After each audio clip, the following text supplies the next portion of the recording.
Complex instruments can sometimes overextend resources and cause snaps, crackles, and pops.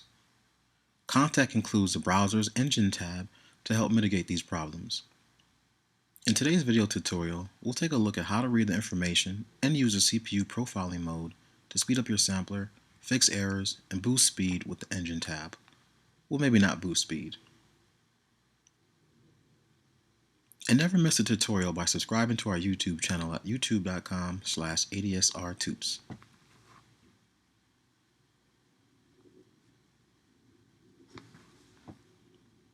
The Engine tab displays an overview of various system resources, such as detailed memory and CPU usage statistics, and it's located in the browser section under Monitor, Engine. So in the first part, you have the engine memory, which consists of the object memory total and object memory used, sample management information, voice memory, DFD, event queues, and some miscellaneous. Let's take a look at all of these. So object memory total is a memory reserved for all objects, such as instruments and modules. It's pre-allocated and adjusts dynamically so that it is always higher than object memory used. Object memory used is a memory actually in use by objects. When objects are removed, memory is immediately released. So let's take a look at this. If I add a new instrument, let me get it in edit mode. If I add a new instrument, you'll see that the memory used will go up, and if necessary, the object memory total will go up as well. And I'll probably have to add at least 16 more instruments before it will force the object memory total to go up. Alright, and if I remove this instrument, you'll see that the memory in use will go down. Sample management memory is the memory used for managing samples. This includes the flags that indicate whether or not samples have been played or not. Sample memory used is the actual memory currently in use by samples. This will be the DFD preload buffer size times the number of samples, or the size of the samples loaded in memory if using sampler mode. The memory field in the instrument header shows the same value. So in this situation, it is a combination of both the memory of both of these instruments. And you see we have a little over 8 megabytes. So 4 and 4.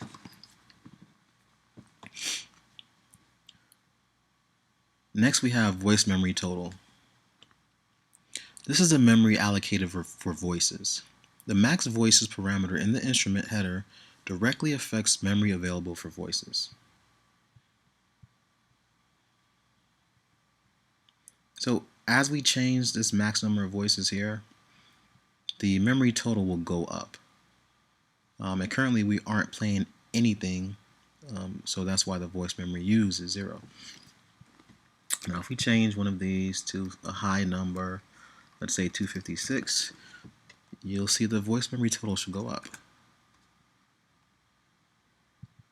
Actually, just try 512. No. 1,000. There you go. So it actually took us to go up to 1,000 voices for the voice memory total to be increased dynamically. And voice memory used is the memory currently being used by the instrument when voices are being played.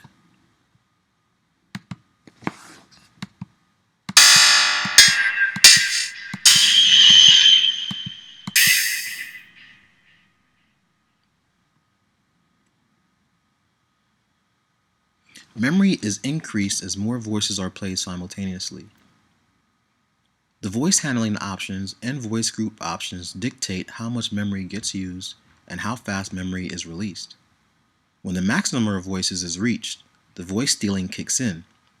But if voice memory total is exceeded, you will experience crackles, pops, and/or voice dropouts. So your voice handling options are in two places. Under Instrument Options, Voice handling. The voice handling tab in the instrument options dictate how voices are removed from oldest to newest, and there are different options for how you want your voices to be killed when it reaches the limit.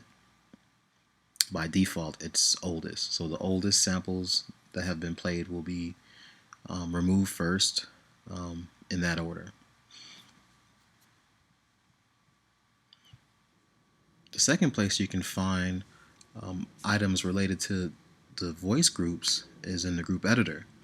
Here you can choose the different voice groups and assign different groups to these voice groups. And when groups are assigned to a voice group, the voices that you see here affect how many max voices the group can use before the voice stealing option sets in. Okay. The next option under engine memory is DFD voice memory. Now this is the size of the sample being read from disk. The DFD preload buffer directly influences how much of the sample is read from disk and stored into memory when the instrument loads.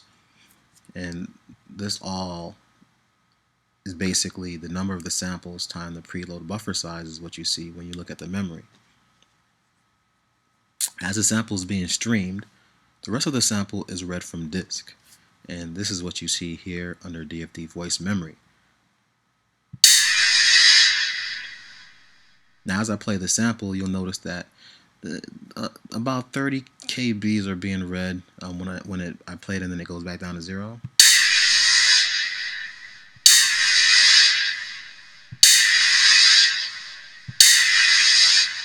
Actually, it's starting at a little over 73. So what's happening here is if you go under instrument options, you'll see that the DFD preload buffer size is 60 kbs. So what that means is for this specific sample, 60 kbs of it is already preloaded into memory.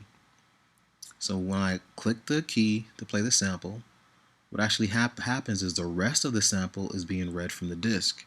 And that's what you see when you see DFD voice memory going up. You see that the rest of the actual sample being read from disk. And once it's completely been read, it goes back down to 0 because the sample is no longer being read from disk.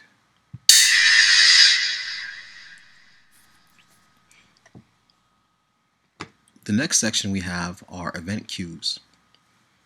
Now what this is, this shows the number of events separated between notes and controllers that are currently being handled by Kontakt. When you aren't playing any notes or when your host is at rest, the number of events are 0. The first one is note events. So in Kontakt, there can be 8,192 notes played simultaneously at the same time. And mind you, to get to that limit, you must have a very powerful computer. Most people will never even come close to playing that many notes at once. So let's play this quick clip and see the number of notes jump up.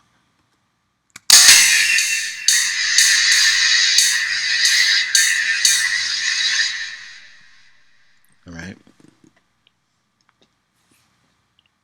As you approach the max, what you'll start to notice is you'll start to experience crackles, pops, and or dropouts.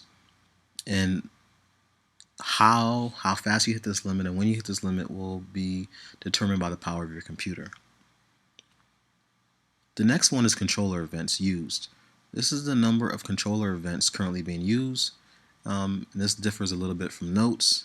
There's only a max count of 4,996 that can be used at one time. And the same rules for note events apply. As you get to the upper limit of controller events, you'll start to experience dropouts maybe. And this all depends on the power of your computer. And next we have the miscellaneous tab or section. The first item here is additional latency. This is the additional latency introduced by Kontakt. Certain modules and scripts can introduce latency. Kontakt measures this latency and displays it here. Kontakt will report this latency back to your host so that delay compensation can be used if your host supports that. And next we have CPU load. At rest, Kontakt has zero CPU load, although sometimes it fluctuates between 0 and a little under 1%, depending on what you have loaded. Also, the number of cores being used is displayed. Currently, I have multiprocessor support turned off, just because I was testing some performance of the new 10.05 update for logic. Apparently, it handles multiprocessor, multi-timbral instruments better, and I was just trying to get a feel for how much of that is true. So right now, I'm only using multiprocessor is turned off, and logic is the only one assigning multiple cores to different instruments. And currently, because only 2 instruments are loaded, only 1 core is being used at this specific time. So as you play your instrument or load scripts, and scripts are running in the background, you'll see that your CPU load will go up, and this will vary based upon how many effects you have loaded, the size of the samples, and how many note events or controller events that you have going on at the same time. So if I hit play in Logic, you'll see that the CPU usage will go up.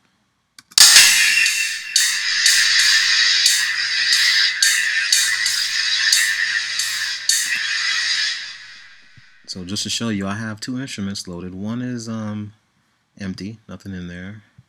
The second one has several instruments loaded at the group, the bus, the insert, and send section. So something with this many effects, you'll get about 10% CPU usage. So don't be alarmed there.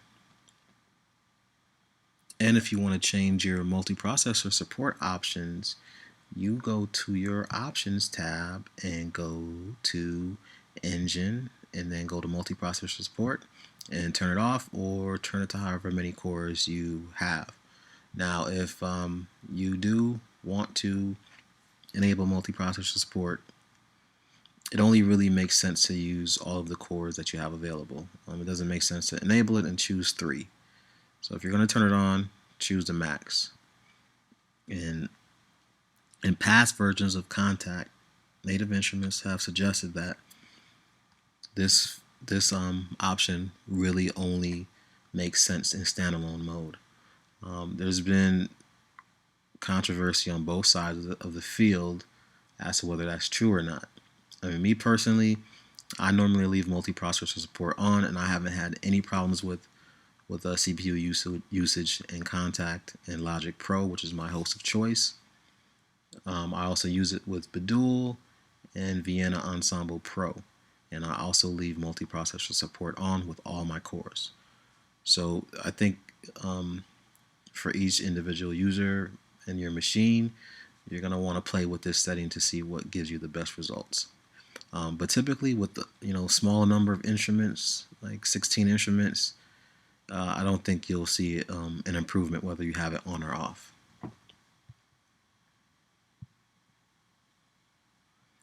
Next, we have DFD usage. So this is the percent of DFD usage the engine is experiencing across all loaded instruments. If DFD usage is high and you start to experience artifacts, it can mean that your disk is too slow for that many stream samples. In that situation, you can either move to a faster disk, such as an SSD, an HDD, in RAID 0, or you can move to a different interface, such as Thunderbolt or FireWire 800. Or you can reduce the number of stream samples by closing instruments or switching them to sampler mode. And last but not least, for the information section, we have the process buffer. At this time, I have 512 samples. This setting directly affects latency. And when you're in standalone mode, this is set via your sound card. So this is the same setting that you'll see. Sometimes some sound cards call it latency, some call it buffer, but this is what you set at your sound card level to adjust the the latency overall for your samples and for your MIDI. When you use it in host mode, it is set directly in your host. If you have a modern host, sometimes it could be set in the sound card as well, even when you're using a host. It just depends on your host. So in Logic Pro X, this is set directly in the host, in the settings, in the preference settings for the audio. So here I set my samples. If I change it, Kontakt will reflect in Kontakt.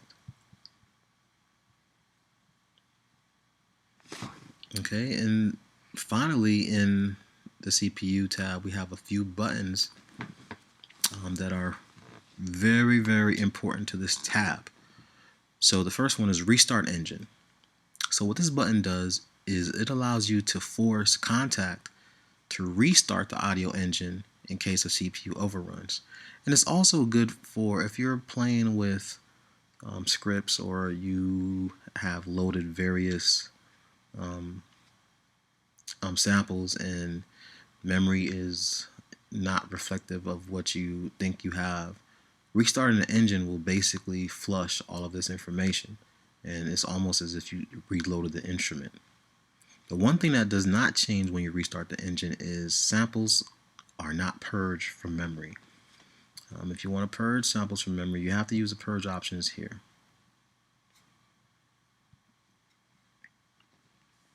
The next button is Offline Bounce Mode. So this is for hosts that don't correctly advertise bounce mode to plugins when you bounce or freeze tracks. And you can check if your host behaves correctly by checking if the button turns orange when you bounce or you freeze. If it turns orange, Kontakt receives a bounce signal from the sequencer. If it doesn't, and you experience crackles or dropouts, you can activate this button manually before bouncing or freezing. So most modern sequencers that I have used all support bounce mode properly. So Logic, Cubase, Pro Tools, all lets plugins know that they are in bounce or freeze mode. Now, if you have one of those clunky hosts that doesn't do this properly, and only if you receive audio glitches and dropouts when you bounce, should you enable this manually. If your DAW doesn't advertise the bounce or freeze mode properly and you don't get any audio dropouts, then you don't have to enable this. And next we have CPU profiling mode. So this is a biggie. This is probably one of the most important features of the engine tab. You switch to CPU profiling mode in order to identify which parts of your instruments are currently consuming the largest amounts of processing power. Percentages are shown in the instrument name, in the source module and edit mode, and in the top parts of all effects in the effects chain. In order to use CPU profiling mode to determine problem areas, look at the following objects in order. First, look at the instrument name. Observe the rack to identify the most consuming instruments first, then switch to edit mode. So here you can see this is where the percentage shows up. Since nothing is playing, it shows as off. Now if I play the instrument, we can see which instrument uses the most amount of resources.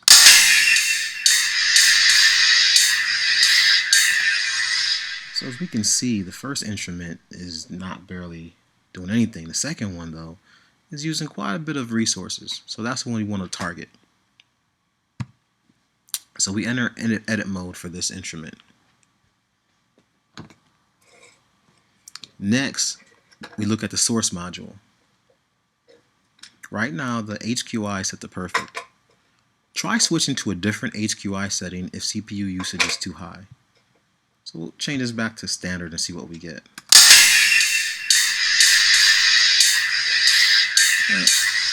Well, that really didn't make a difference.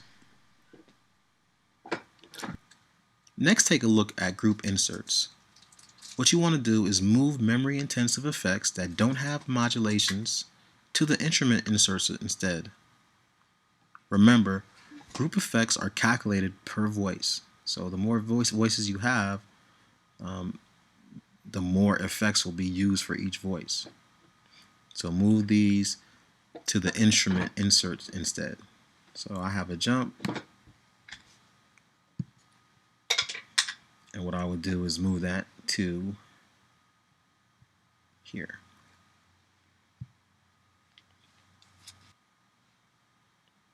The same thing applies for buses as the group inserts. And finally, review the instrument inserts and sends.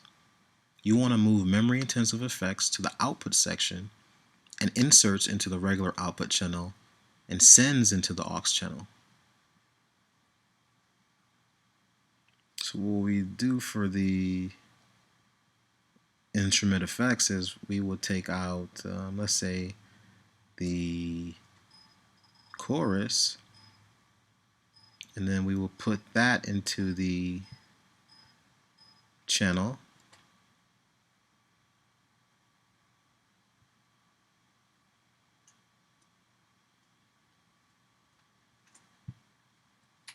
And then in the aux, we will put the sends into the aux channel.